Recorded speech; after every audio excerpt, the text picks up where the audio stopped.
இப்போ மீந்து போன சாதத்தை வச்சு எப்படி ஒரு சிம்பிளான டிஷ் பண்ணலான்னு பார்க்கலாம். கடாயை ஹீட் பண்ணிக்கோங்க. ஹீட் பண்ணிவிட்டு ஆயில் விட்டுக்கலாம். ஆயில் விட்டு காஞ்சோடனே கடுகு போட்டுக்கலாம். கடுகு பொரிஞ்சிருச்சு. கடுகு பொரிஞ்சதும் 2 முட்டை வச்சுருக்கோம். முட்டையை ஆட் பண்ணிக்கலாம். 2 முட்டையை ஆட் பண்ணியாச்சு. கூட கருவேப்பிலை, ஒரு மிளகாவை கிள்ளி போட்டுக்கலாம். இப்போ இதை நல்லா மிக்ஸ் பண்ணிக்கலாம்.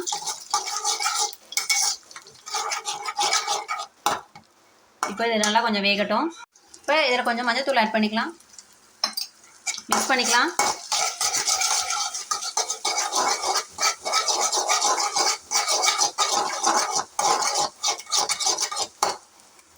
இப்போ ரைஸ் ஆட் பண்ணிக்கலாம். ரைஸ் ஆட் பண்ணியாச்சு. இதை நல்லா மிக்ஸ் பண்ணிக்கலாம்.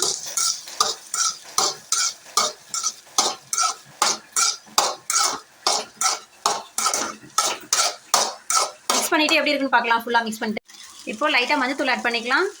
லைட்டாக மல்லித்தூள், சிக்கன் மசாலா கொஞ்சம் ஆட் பண்ணிக்கோங்க. ஃப்ளேவருக்காக ஆட் பண்ணிக்கிறோம், டேஸ்ட்டாக இருக்கும். இப்போ இதை மிக்ஸ் பண்ணிக்கலாம். மிக்ஸ் பண்ணிக்கிட்டே இருங்க நல்லா.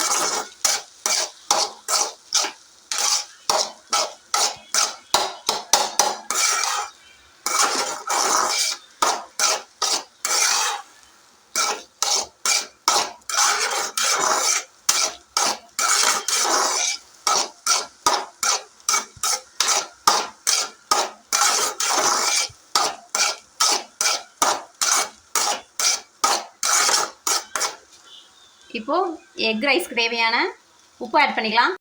இப்போ தேவையான அளவு உப்பு ஆட் பண்ணிக்கோங்க. இப்போ மிக்ஸ் பண்ணிக்கலாம். இப்போ நல்லா மிக்ஸ் பண்ணிவிடுங்க. 5 மினிட்ஸில் டக்குன்னு செஞ்சிடலாங்க எக் ரைஸு. அதுவும் மீந்து போன சாதத்தில் வச்சு சூப்பராக இருக்கும். ட்ரை பண்ணுங்கள். அவ்வளோதாங்க. இது ஒரு 1 மினிட் இருக்கட்டும். அப்படியே சிம்பிளான மீதமுள்ள சாதத்தை வச்சு எக் ரைஸ் பார்த்தாச்சு. ட்ரை பண்ணி பாருங்கள் எப்படி இருக்குன்னு. செம்ம டேஸ்ட்டாக இருக்கும். தேங்க்யூ ஃபார் வாட்சிங் மை வீடியோ. அவ்வளோதாங்க இன்றைக்கான டின்னர். சிம்பிள் டின்னர் தான். வீடியோ போட்டிருக்கேன், ட்ரை பண்ணுங்கள். சட்னியும் மீதமுள்ள ரைஸில் ரெசிபி எப்படி பண்ணுறதுன்ட்டு பாருங்கள். தேங்க்யூ ஃபார் வாட்சிங்.